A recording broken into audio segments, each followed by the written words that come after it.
बिस्मिल्लाहिर्रहमानिर्रहीम। अस्सलाम वालेकुम नाज़रीन, मैं हूँ ज़ाहिद खान और आप देख रहे हैं मेरा podcast inspiring stories with Zahid Khan. और आज सेकंड एपिसोड और हमारे साथ रोज़ाना एक ऐसा मेहमान मौजूद होता है जो कि इंस्पायर करता है उन लोगों को जो किसी कमी के बावजूद या ऐसी उम्र में कोई ऐसा काम कर जाता है कि जिससे इंस्पायर होकर लोगों के लिए मोटिवेशन होती है।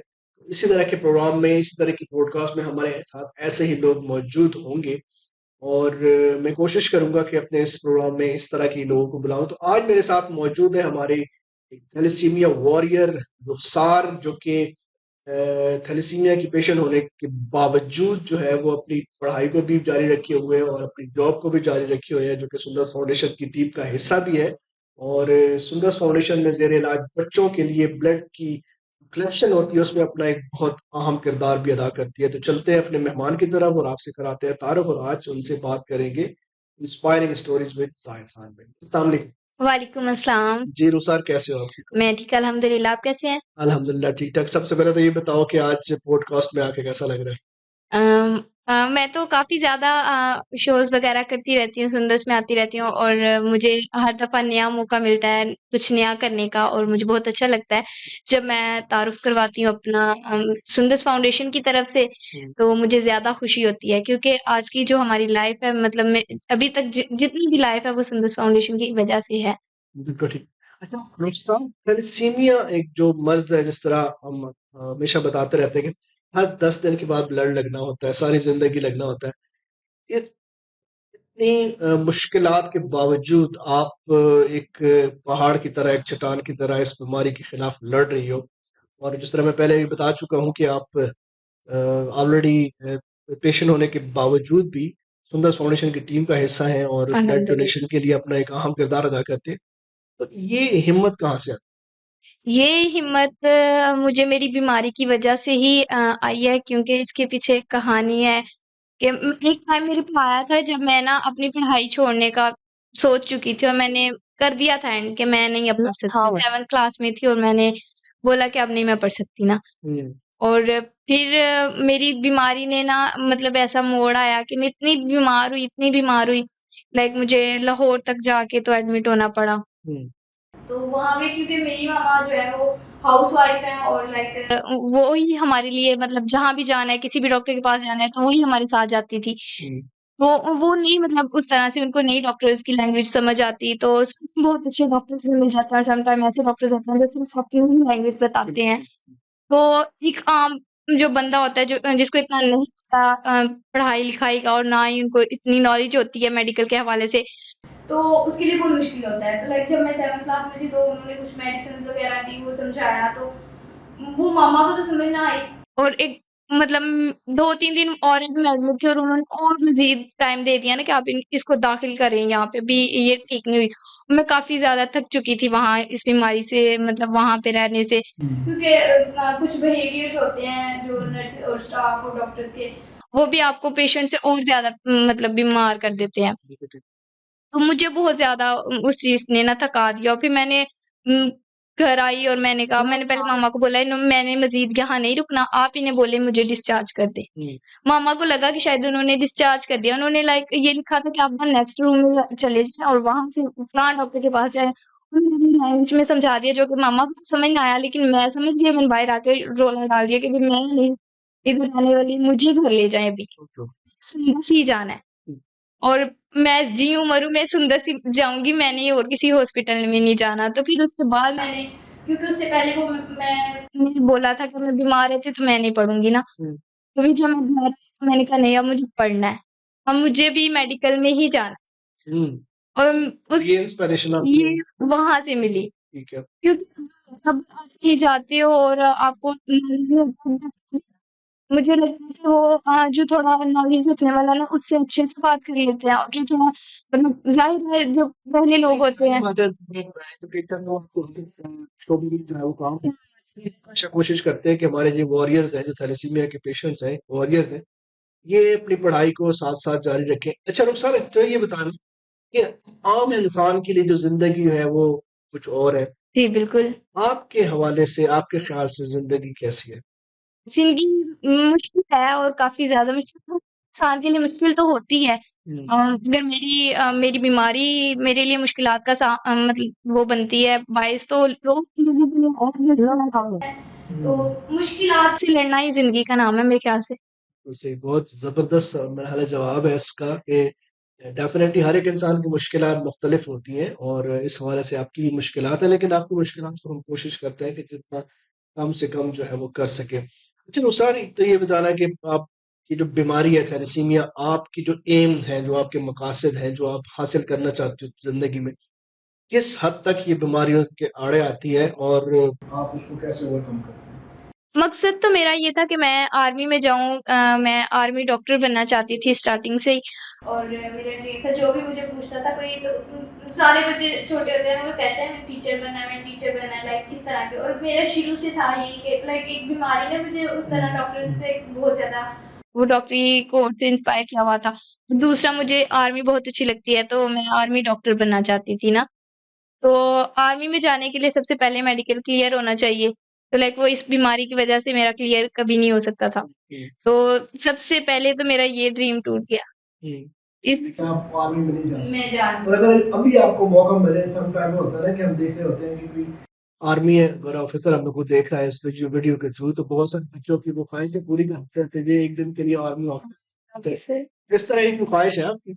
मैं बहुत ज़्यादा इस चीज़ की ख्वाहिशमंद हूँ, लाइक वो जैसे वो डॉक्टर है और यूनिफ़ॉर्म पहनती हैं और उनका पूरा डे बिज़ी जाता है पेशेंट्स को चेक करने में। और फिर वो मुझे आर्मी बहुत ही अच्छी लगती है। बिल्कुल ठीक।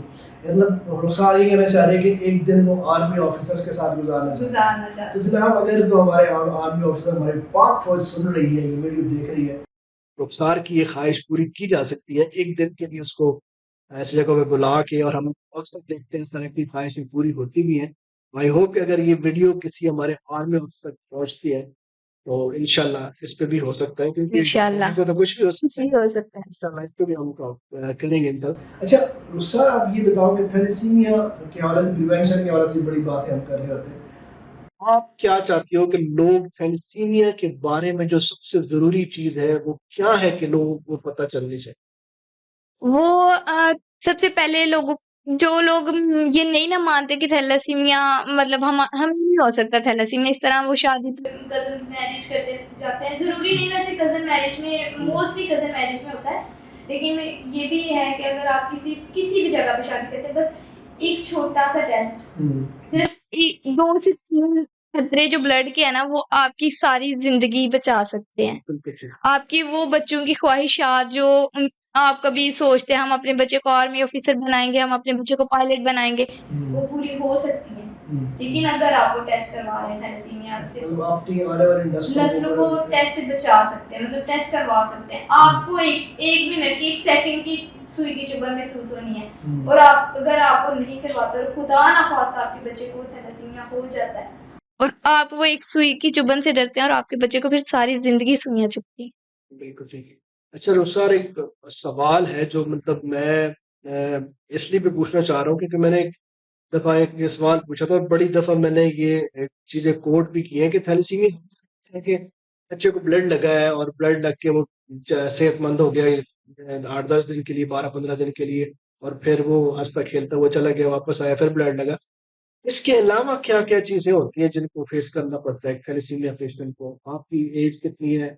वो भी ज़रा मुझे बताएँ, और इस ब्लड लगने के अलावा क्या ऐसी चीज़ें होती हैं जो मुझे नहीं पता है, आम देखने वाले लोगों को नहीं पता? थैलेसीमिया पेशेंट, स्पेशली फीमेल्स, क्या जज़्बात होते हैं?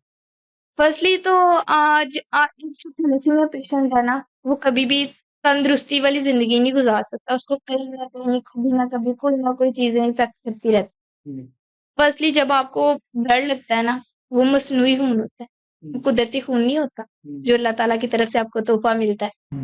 नहीं, वही आपकी तो ब्लडों में रह रहा है, फिर ज़ाया हो वो जाएगा। आपको एक दूसरा ब्लड लगना है, हुँ, और दूसरे इंसान के अंदर पता नहीं क्या मसला मसाइल हो, हुँ, और उनका वो ब्लड निकल के उनको तो सेहत दे गया, हुँ, लेकिन अब कुछ चीज़ें हैं जो हम टेस्टिंग पे परफॉर्म करके पता लग जाता है कि मतलब इनको हेपेटाइटिस है या इस तरह की कोई चीज़ें हैं, और कुछ ऐसे बीमारियां होती है जो हमें नहीं पता होती।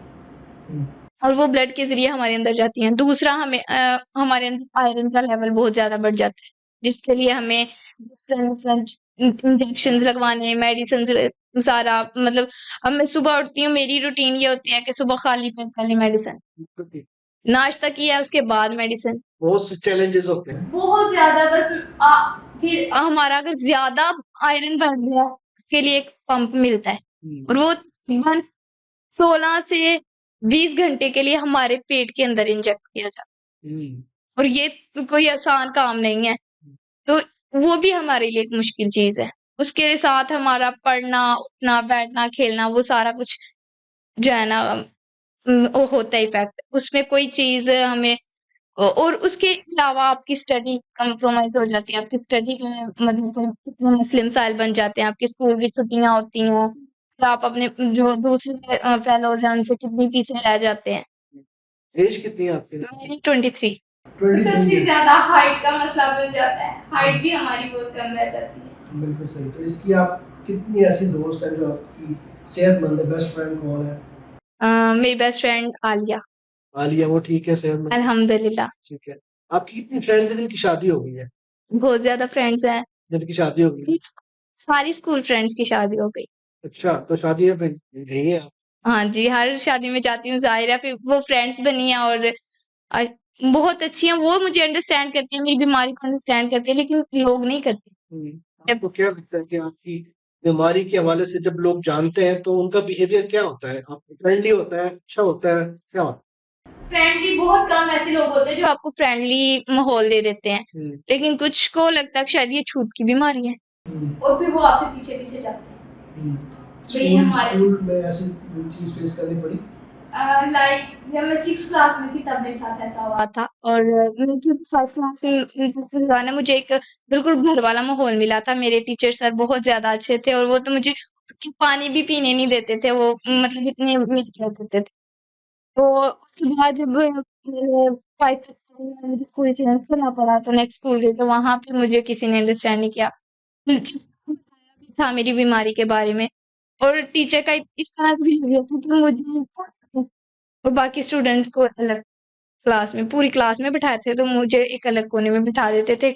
ऐसा बिहेवियर करते थे कि जैसे मैं खुदा ना खास्ता कोई छूत की बीमारी है।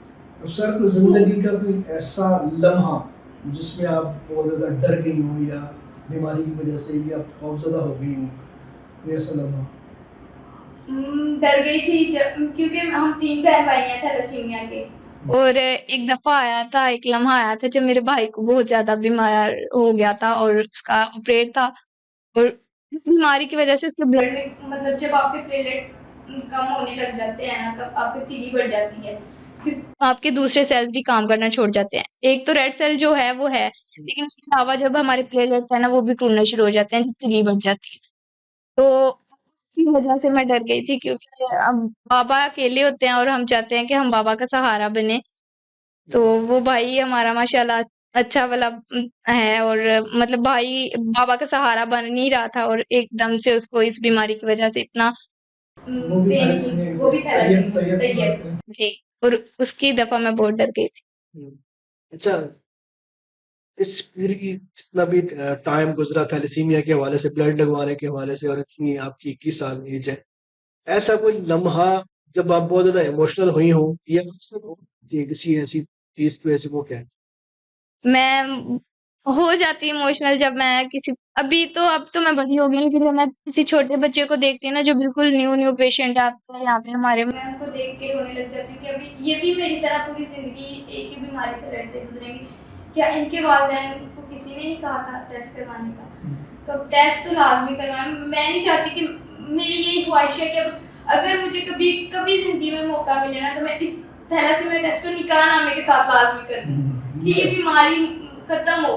एक चीज जो खत्म हो सकती है हम उसको क्यों नहीं कर रहे खत्म? क्यों हम आने वाली नस्ल को बर्बाद करने पे तुले हुए हैं? थैलेसीमिया को समझाने में कभी किसी से ये बहस की हो थैलेसीमिया के हवाले से और उसको बड़ी मुश्किल से समझाना पड़ा हो आपको, कोई ऐसा कोई वाक़या आपकी ज़हन में आया हो, आपकी दुनिया में, आपकी लाइफ में आया हो कि आपको थैलेसीमिया को समझाने में प्रॉब्लम्स आई हो किसी? बहुत ज़्यादा प्रॉब्लम प्रॉब्लम्स होती हैं अक्सर, मतलब हमारे रिलेटिव्स वगैरह हैं वो इस बात को नहीं अंडरस्टैंड करते। मतलब फिर उनको पंजाबी में समझाते हैं। पंजाबी में भी समझा है और वो कहते हैं बस ये अल्लाह का है, लेकिन ये अल्लाह ताला ने तो कहा है कि एक चीज़ की मैंने आपको नॉलेज दी है तो उसको जो उसकी रोकथाम के लिए जो चीज़ें हैं वो तो करो ना। अकल दी है, वो नहीं समझनी और बस अपनी वो अगर सामने नजर आ रहा है उसको छलांग लगा दे और कहे कि मेरे अल्लाह ने कहा था कि जैसे गुजरा लिखा हुआ है, तो बिल्कुल सही। मेरे रिश्तेदार नहीं समझ रहे अभी तक इस बात को। क्या कहते हैं, क्यों नहीं समझ रहे इस चीज को? वो कहते हैं ये अल्लाह ताला की देन है, ये आपके नसीब की बात थी। नसीब की बात तो थी, लेकिन इसके लिए रोकथाम के लिए भी तो अल्लाह ताला ने बोला आप तक एक चीज़ पहुंच रही है, आप तक एक आवाज़ जा रही है कि इसको कैसे ख़त्म किया जा सकता है, फिर भी वो कज़न मैरिज में करी जा रहे हैं और वो नहीं समझ सकते। मेरे घर वाले बस मतलब जो मेरे चाचू लोग हैं, मामू लोग हैं, उनके हैं कि वो अपने बच्चों के टेस्ट करवा चुके हैं, लेकिन उसके साथ में चाहती हूँ कि जो हमारा दूसरा ख़ानदान है, जो दादा के भाई के बच्चे हैं, और उन सबको भी तो जाहिर है थोड़ी नॉलेज होनी चाहिए, उनको भी बता के थक चुके हैं, वो नहीं समझते। आपके पेरेंट्स हैं वो, उनको भी जाहिर बात है पता तो चल गया होगा कि उनकी वजह से ये बीमारी इस तरह जी बिल्कुल। तो कभी इस टॉपिक पे बात हुई है उनसे? नहीं, इस टॉपिक पे कोई बात नहीं, कभी इस टॉपिक पे बात नहीं हुई। लाइक एक टाइम आया था कि मैं खानदान की सबसे बड़ी बेटी हूँ और मतलब बाकी सब छोटे हैं, मेरे मामा पापा सबसे बड़े हैं, तो फिर बाकी सब उनसे भी ज़्यादा बड़ी है मैं ही हूँ, बाकी सारे कजन्स वगैरह सब छोटे हैं। तो अभी जो छोटे थे वो भी अब मेरी हम एज लगने लग गए हैं और तब उनकी शादी हुई थी तो तब मामा पापा ने कहा था आज हमारी बेटी ठीक होती तो हम भी उसकी शादी करे होते। तो वो बस मुझे एक दफ़ा मैं बहुत हर्ट हुई थी कि मामा पापा की एक ख्वाहिश है और लाइक वो पूरी नहीं हो सकती। अच्छा रुखसार, जिस तरह अपने आपने इस बीमारी को के होते हुए भी अपनी एक सक्सेसफुल लाइफ आप जी रहे हैं, आप दूसरों बच्चों के लिए इंस्पिरेशन बनी हुई है, दूसरे बच्चों के लिए ब्लड के लिए काफ़ी ज़्यादा आप एफर्ट्स कर रही हैं और उनके लिए ब्लड लेके भी आ रही हैं।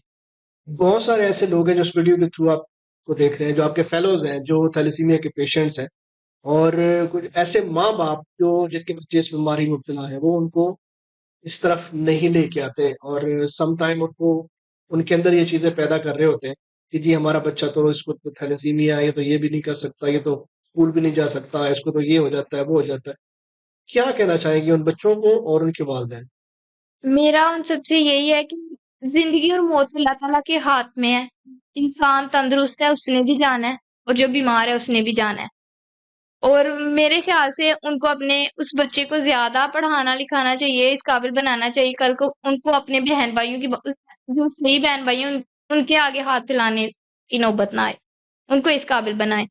तो ये बीमारी तो ठीक है, मानती हूँ कि ये थोड़ी है हमारे लिए मुश्किल, लेकिन आप उनकी मुश्किलात को और मत बढ़ाएँ कि उनको आप स्कूल ना भेजें, उनको पढ़ने-लिखने ना भेजें। उनको भी इस काबिल बनाएँ, मुआशरे में रहने के काबिल बनाएँ। ठीक है, एक अलग मसला है, उसके लिए आपको इतना अच्छा अदारा मिला हुआ है जहाँ आपकी मुश्किलात 50% कम हो गई हैं। 50 नहीं बल्कि 70% कम है, सिर्फ 30% मसले जो हैं वो आपको झेलने पड़ रहे हैं।